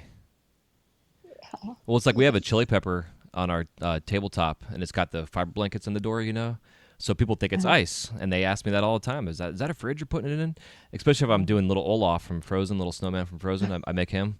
So they assume that I'm putting him in a freezer because he's a fucking snowman. Yeah, well, that makes sense. So I always laugh. I'm like, is that a freezer? I'm like, no, it's actually quite the opposite. And I just point at the temperature gauge, and they're like, oh yeah, okay. It's so funny. I love it though, because people, it's the beauty of what we do in the public to educate. Because who knows who you're inspiring by being out there doing what you're doing. You could be inspiring the next John Kabuki, type of thing. Oh yeah, yeah, absolutely. Speaking of that, I gotta maybe help me get him on this show. Speaking of that, I would love to bring him on here. Right on. Yeah, you should definitely do that. Yeah. I'll put in a good word for you. Yeah, that'd be cool. I appreciate that. But yeah. So I think it's a good topic though, because like I know a lot of the whole smoke shop now, or smoke shop galleries, whatever you want to call them, are doing a lot of in-house demos now, and it's seems to be a lot of collaborative stuff, or a solo artist comes in and teaches classes. But it seems like a lot of artists want to be an artist in a demo space where.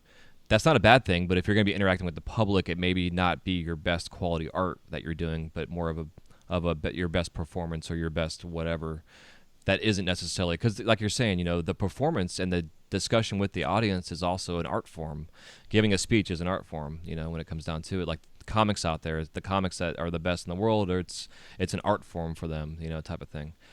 Yeah. Absolutely. So I think it's important to have that concept and mindset, unless of course you're doing a competitive demonstration, then obviously you want to win, then you're going to give it your best. Yeah, then it's different. Well, the frame off, right, there wasn't a whole lot of audience interaction, because it was ripped off when you're on stage, and there was so many glass blows going. It was loud, and it was easy to just be in your zone. Before we stray too far, do you know Bill Rasmussen? Speaking of Disney glass blowing, I know who he is. I haven't had him on the show yet, but yeah, I know the family, because they initially started our shop in Disneyland, and then we took it over. Yeah, he's who taught me how to do figures. Oh no shit. Okay. Yeah, he's awesome. Is he? He's still alive? I don't know. Actually, I don't know. I know that his wife passed away, and yeah, I don't know. Yeah, because I had Kemp Curtis on the show, and he learned from the Rasmussens. He was like early on, he was an ice cream kid working at Disneyland, and then met the Rasmussen brothers, and then got hired on by the Arribas brothers, and then came to our store in Florida and started that shop. But we went through his whole history. He's got like 70 years of flame working behind him. Yeah, it was a fascinating conversation. Yeah. And Bill is amazing. Yeah. All those guys are. It's amazing, the old school trailblazer sculptor, solid guys that were out there, that we wouldn't be doing what we're doing as pipe makers if it wasn't for those guys. Yeah, no, it's true. It's true. Trailblazing. Yeah, it's amazing. I mean, even you're saying about doing silver fume inside of a piece of tubing. you know, I mean, in a sense, and you're like getting bitched at for it, but because again, you're trying something new, and that's the only way to learn this shit is to just to put it out there and try something different. Yeah, we have to fail to learn, right? Yeah, exactly. Maybe not. No, Bill taught me an interesting thing. I know that you wanted to talk about pricing and stuff. Mm-hmm.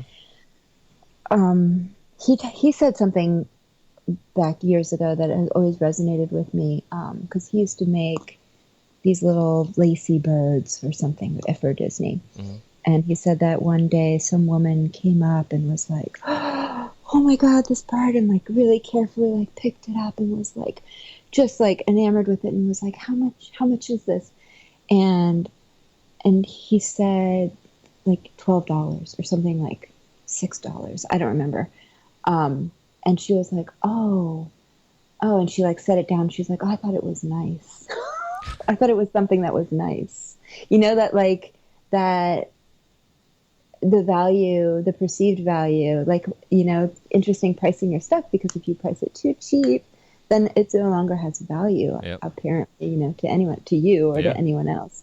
So it's really interesting that how do you price, your stuff and what the psychology is between like making it too expensive and making it not expensive enough.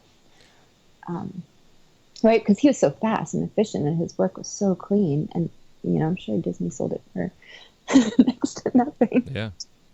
No, I understand that completely because like even when I was first hired on, that I was told like ignore what your stuff sells for because we like the stuff like my octopus I used to make, we would retail them for $45, and I retail those things for 75 to 100 minimum.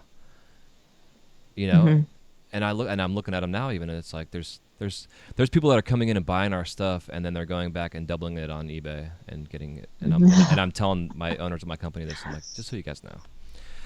Yeah. So, Damn it. but it is. It's tricky. It's a really hard thing to and I always like for the new glass artists, I always tell them to go to your local smoke shops.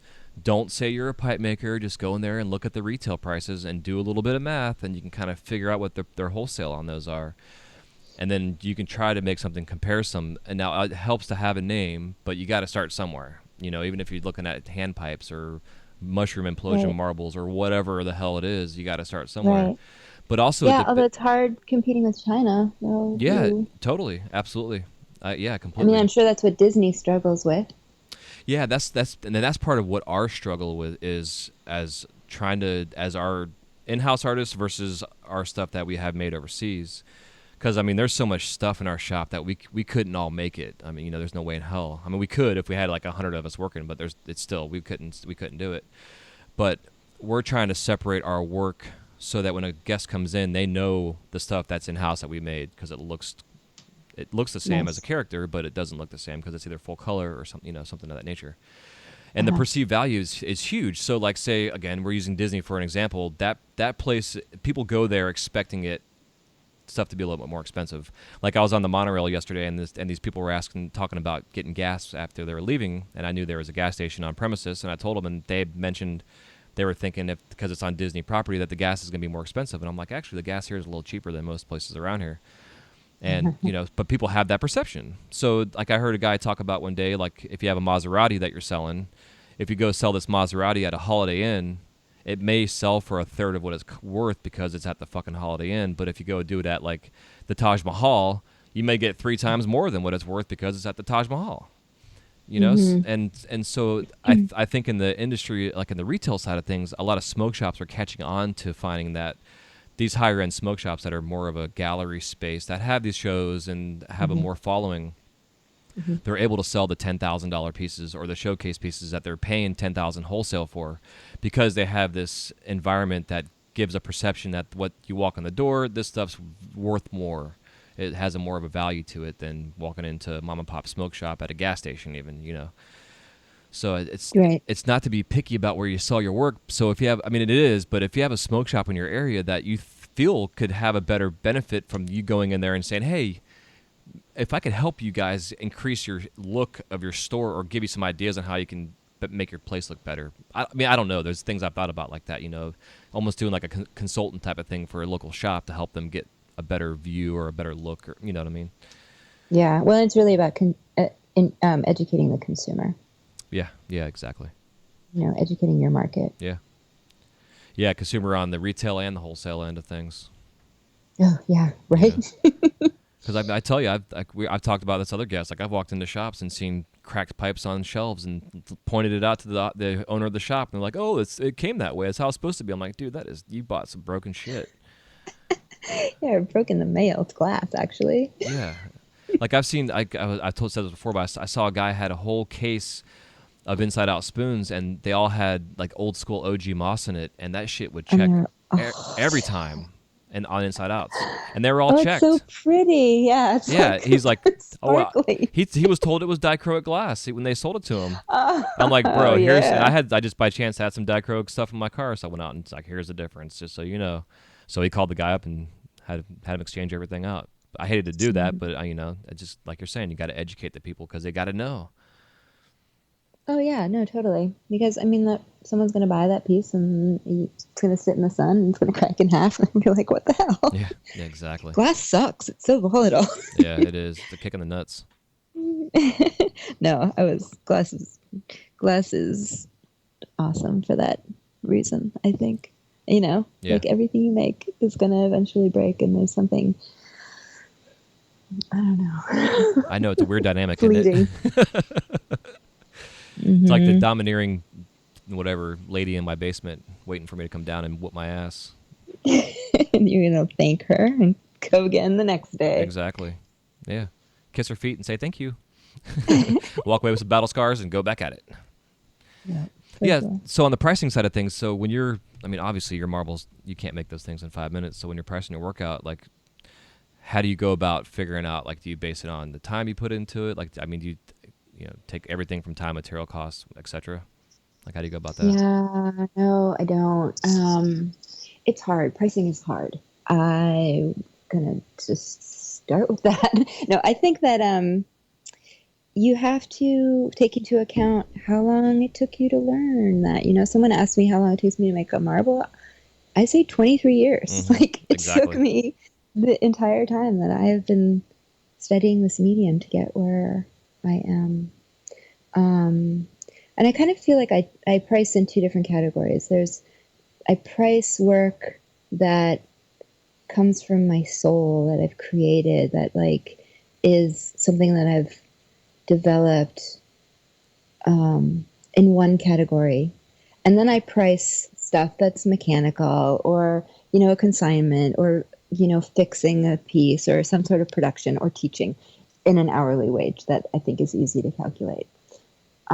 So yeah, if I have like the difference between art and craft, right? So if I have stuff that like ornaments or things that that's my bread and butter, Mm-hmm. that stuff I will price by the hour. Like how many of these can I make in an hour? How many of these, and then what are my materials? And I can break it down based on an hourly price.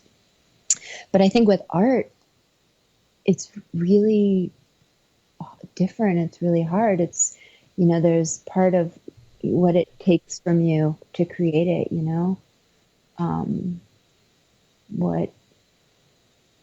then also the market. So like the market will give your work more or less value depending on, who likes it Mm-hmm. and like who wants to collect it and who wants to fight over it. Yeah, yeah.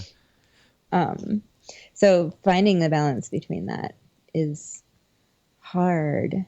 I also think it's hard being a woman in glass, and I might get some hate mail for this, but like it's men are much bigger advocates for themselves in a lot of ways. Just I think it's on some genetic core base. Not all, of course. There's exceptions, and of course there are women who are great advocates for themselves. But I think that it's very male dominated, and I think that I've thought about making a male persona online to see if I could sell my glass for more.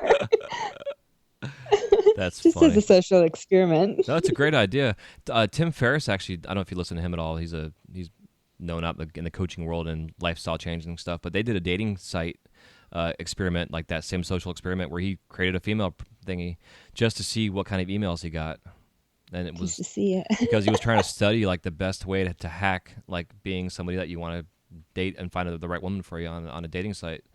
So they were like, okay, so how do we actually reach out to a female in a manner that won't be disrespectful? Because every email he received was like the most disrespectful shit he could have ever gotten. You know, and that, like what you're saying, like I love seeing the various different females in the industry and all their different pages, like sharing your life, like you're showing all your stuff on there. Some stuff's sexy, some stuff's art, some stuff's your family. It's like a little bit of everything, and I think a woman's appeal should incorporate all that stuff on there. But not a man's, or both. I think a man should too. Totally. Yeah, Like I I know. have selfies and pictures of myself and my family and my lifestyle and my glass and I've actually been thinking about lately about creating a page just for my functionals, just to pull that stuff off my personal page and just create just something for my pipes. I know. I've been thinking about doing something that was just more personal too. My daughter gives me a really hard time. She's like, you shouldn't have anything on your Instagram except for your glass. Like, what are you doing? I'm like, people want to know who I am also, maybe. No, you should though.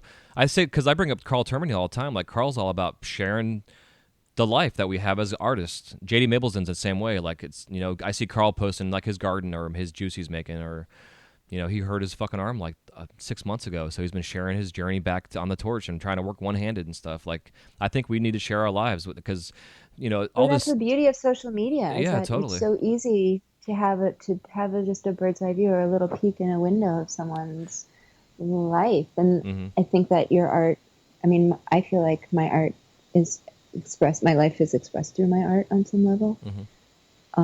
So I think it's important. It's all part of me. Yeah, I completely agree. Because I'm the same way. Like I'm as transparent as I could probably be. I'm probably sometimes too transparent. But me too. Whatever. I don't care. But it's like I'm all about no filters, no bullshit. This is my life. Here's the bad times. Here's the good times. I'm not going to show you my best angle in the 5th picture we took and blah blah blah. Like here's the first take and this is how it goes. Like with this podcast, like I was saying before we started, like I was spending 30 hours a week editing out all the lip smacks and ums and every little detail I could to make it sound like the best I could. And I liked doing it, and it was fun, but it took me 30 hours a week. Do I need to do that now? And I think the show now has a better production value being real. Nice. Yeah, it's real life. Yeah, exactly. It's good. Yeah. Hell yeah, dude. Well, I think we covered everything and anything possible.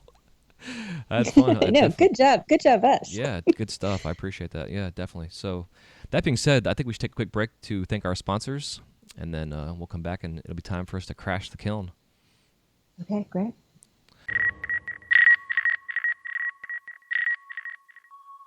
This segment of the Wise Guy Radio Show is brought to you by Zen Dude Fitness.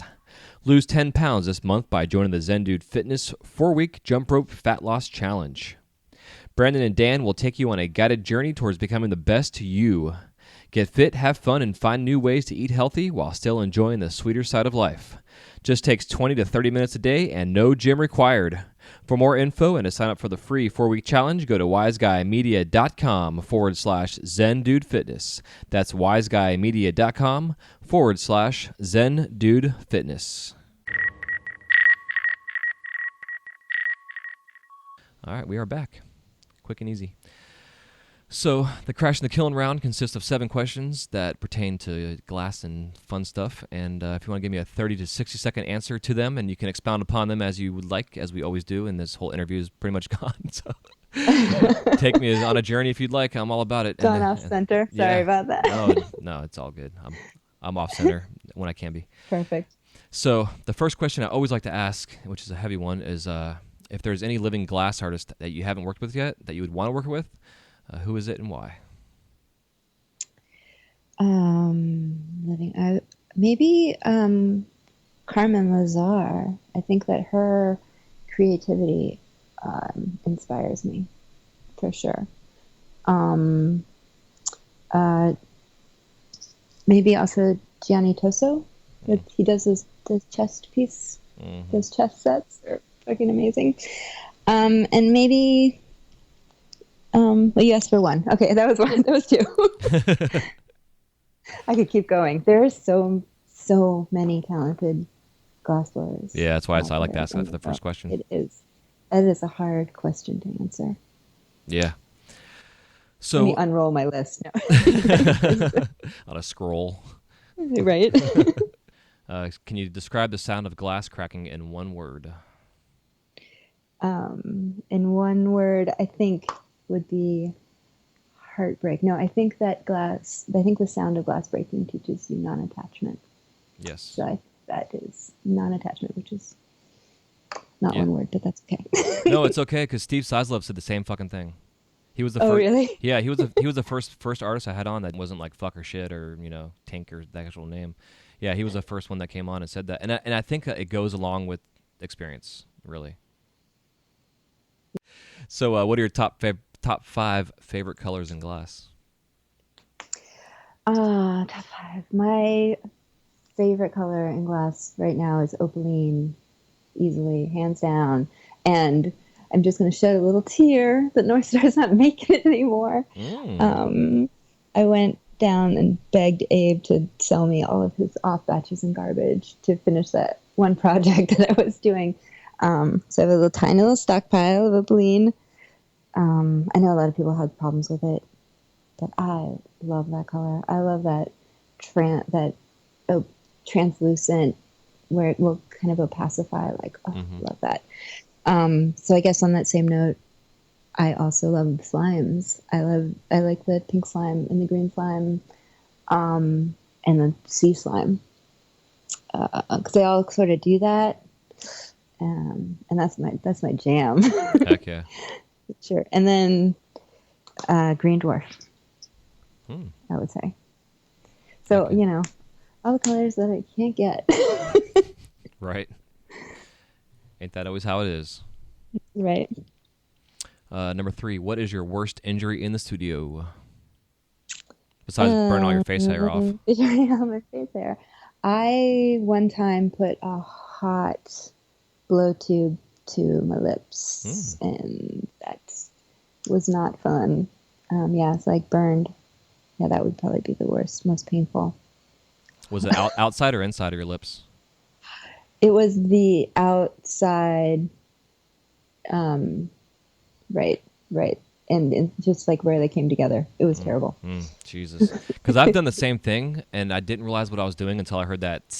I'm like, what the? Oh, shit. Because it was inside my lips. Like, I fortunately put my mouth around the edge of the pipe. Yeah, those late nights when I shouldn't be working, when I know I should be in bed instead of doing last-minute orders like we talked about. Yeah. No, I feel like I've been pretty lucky. Like I haven't gotten this really terrible. Cool. I'm knocking So on wood again because terrible. I've had a couple artists say that. I'm like, oh, I would hate to be the one Yeah. that jinxes you. I'm calling you tomorrow. Yeah. But that being said, with the lips, it's amazing how fast the lips heal. Yeah, for sure. And it was a long time ago. It just like has scarred me mentally, I think. Yeah, man. No fun. Can you describe the sound of glass cracking in one word? In one word, I think would be heartbreak. No, I think the sound of glass breaking teaches you non-attachment. Yes. So that is non-attachment, which is not Yeah. one word, but that's okay. No, it's okay because Steve Sislov said the same fucking thing. He was the Oh, first. really? Yeah, he was the first artist I had on that didn't cuss. That wasn't like fuck or shit or Tink or the actual name. Yeah, he was the first one that came on and said that, and I think it goes along with experience, really. When Yeah. it comes Well, down I to think it. it's an important lesson in your life to practice non-attachment Yeah, in yeah. everything, and you get to look that in the face every day when you're a glass artist. Yep. Do you have any glass blowing themed tattoos? I do. I have kind of my blue torch flame on my wrist, Cool. on my arm, my forearm, Neat. and a dragonfly, Heck yeah. which is also the theme of my life. Yeah, I love your little dragonfly sculptures. That being said, real quick, I meant to ask you that earlier. When you're doing your dragonfly wings, like I noticed they have a texture to them. Is that a press that you're using, or are you using like a tool It to? it is. No, it's a pineapple press Oh, that okay. Jim Moore makes. Smart. Yeah, because I saw Yeah. that kind of that. Because I know, like, I've seen that pattern in other things out there, but I kind of wondered if that's what it was. Yeah, it's fun. I know, and I bought that tool. It's kind of like it was for this one project, and I was like, do I want to buy this $200 tool for this one thing that I maybe will never use? And I use that thing all the time. I've really incorporated that. I love that pattern. So, and I did a whole corset with that press. So it is definitely, it's earned its value. Nice. Cool. I'm glad you shared that. Thank you. So when you're in the shop, do you listen to music, watch TV, or do you do both? I do not watch TV. I had a shopmate for a little while who was doing that. And when she first started, I was just like so resistant to it. I was just like, what is going on? But I get behind it. I listen to podcasts a lot. So that's sort of the same thing. Yeah, yeah. But I listen to music or I listen to podcasts. Cool. And during the Christmas season, I listen to books on tape because I can just make ornaments like a machine and listen to something, Yeah, absolutely. Yeah, books on tape. Yeah, that being said, to give a little plug, if you haven't yet done it so, you can go to audibletrial.com/wiseguyradio and get a free 30-day trial and then a free audiobook for signing up. And yeah, just go nice. to... Awesome. Yeah. I'm going to do that. Yeah, it's killer. And yeah, it's fun. I like the audiobooks. What are some of your favorite podcasts that you listen to? I've been listening to S-Town currently right now. Is that the Serial spinoff? It is, yeah. And I listened to Finding Richard Simmons. I've been wanting to check that out. I just saw that the other day. It was great. It was really great. Yeah. It's short. You can zip right through it. And This American Life I listen to pretty religiously. Hell yeah. One of my favorites I've been telling everybody to check out is The Way I Heard It. Oh, yeah? Mike Rowe does it. Yeah, you gotta check it out. It's they're like 6 to 8 minute long episodes. The first season and a half or so, his intro ads were a little long, and he just recently, I think, got people complaining about it, so he shortened them up. But but he tells these stories, and the story revolves around something that we all are very familiar with, or something that we're maybe not familiar with. But the punchline is always he gives you the name of the person at the end of the end of the talk. But it's somebody that's made like a major impact in some kind of way in our life throughout the world history of the world. And because Mike Rowe did like the Dirty Jobs and all those different shows over the years, and so like his voice is great on as a podcast, anyways. But to listen to this way he narrates, he writes it, narrates it, and everything, it's fantastic. Like I literally get goosebumps from head to toe at the end of every episode that I've heard. Oh, that's awesome! I'll check it out. That sounds really good. Yeah, it's good shit. So the last question I always like to... Oh, yeah, another one is hardcore history. If you like history. Oh, yeah? Yeah, Dan Carlin. And like his series, he'll do like a 4-part series, and it's literally like 50 hours long. Like it's crazy. The production value of what he does on these shows are incredible. I have to like break them up because I start spacing out and missing out on things. But like he did the whole history of the Khans. It's called The Wrath of Khans, one of the ones I first listened to. He did a whole series on World War I, World War II. I mean, I feel like I was somewhere in there listening to that. Like he just puts you like right there on the battlefield. Like it's incredible the way he could read you a children's story time book or an instruction manual, and you'll just be completely intrigued because of the way that he talks and narrates. Oh, that's great. That's nice. Yeah, it's good stuff. Can you hear my dog snoring next to me? I'm trying to wake him up. That's hilarious. I cannot, but that's pretty funny. What kind of dog? He's a little mutt that I just adopted. He's an old man puppy. Oh, he has his own Instagram. His name is Messy. Messi. Messy the dog. My daughter made an Instagram for him. He's hilarious. And I didn't name him, but the name fits because he's a total mess. That's cute. Hell yeah. But so my last question is, what are your top 5 favorite tools? My top 5. So, besides my torch. Besides your torch and your glasses. And besides my glasses. Oh yeah, I love my glasses. I guess I use mostly a graphite pad and a marble mold and my tungsten pick and my pineapple mold. My pineapple press. That we just talked about. Heck yeah. So, I guess on that same note, I wanted to ask you before too. I meant to ask you when you did that the dress that you made or the corset with the press. Yeah. Did you find that you got any kind of pain in your shoulder after pressing so many times? Like any kind of like tendon pain or muscle pain? No, I didn't. But I do a lot of upper body exercise, Yeah.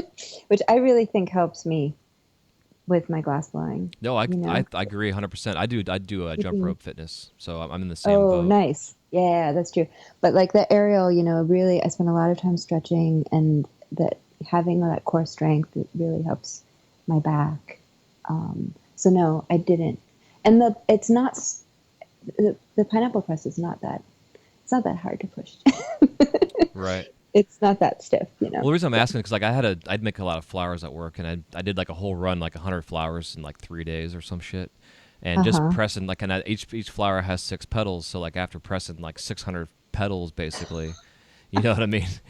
I felt like I woke up the next day and I was like, God, my shoulder's killing me, and I wasn't sure if it was just from like a muscle I don't use all the time because it's like it's a weird Right. internal thing, Right, just that repetitive motion for Yeah, sure. so I just wanted to ask if that's something. Because I'm sure you probably did. I mean, I don't how many pieces. Do you know how many pieces were in that particular one that you did? No, so the green one that I just did had 130 leaves, but I'd used the scissors, and I was definitely feeling some thumb finger pain. Yeah. But the press, like there wasn't a ton of those, Okay. because it was just like a cage with one medallion in each square, so it wasn't like hundreds of them. But Neat. if I do another one with hundreds, I'll let you know. Yeah, please do. Definitely. Well, hell yeah. So before we wrap this up, if I'd like to have you give us a parting piece of advice, and then where we can find you out there in the world of cyberspace. Okay, parting advice, and I think I already said this or said something like this. I don't subscribe to the saying that time is money. I think that if you take the time, that you'll get paid for it. And hopefully you will, because I think it's about the details, right? Yeah. Yep. For that, time is not money. And then you can find me on the web at Girl Glass on Instagram, and just by my name, Sabina Boehm, Facebook, and my website is glassbysabina.com. Awesome. And I'll have all those links in the show notes for everybody. And her last name is spelled Boehm, and it's pronounced Boehm. Don't forget it. Awesome. Hell yeah. Well, again, it's been an honor to have you on, and a fun all-around off-the-tracks conversation. My favorite. I always love these kind of talks that, it's just, again, because, we can sit and talk about glass all day, but what's the point? We do that anyways. I love my favorite subject. I know. Yeah, tell me about it. And, it's just fun to hear, trials and tribulations of life and things you go through, and, we're all still go back to the glass. It's just the root of who we are. It's such a weird fucking thing, isn't it? Yeah, it's pretty awesome. Yeah, I love it. We're all blessed. Awesome. Yeah. We really are. We really are. Hell yeah. I know, and it's been so many years, and it's still haunts my dreams. I still dream about it, and I still like wake up with like, oh, I want to try this thing or this, that's awesome, and I hope that never goes away. Yeah. Yeah, I think when it does start going away, it's time to take a little break. Yeah, maybe do something else for a while, so you miss it. Yeah, exactly. That goes about 2 days for me, and I'm like, oh, I'm jonesing. For sure. Hell yeah. Well, thanks again for coming on, and I hope you all enjoyed this episode with Sabina Boehm. And definitely check her out on all the internet and social feeds and all that stuff, and you'll see her pictures on her Instagram of her doing her aerial work. I think it's pretty badass.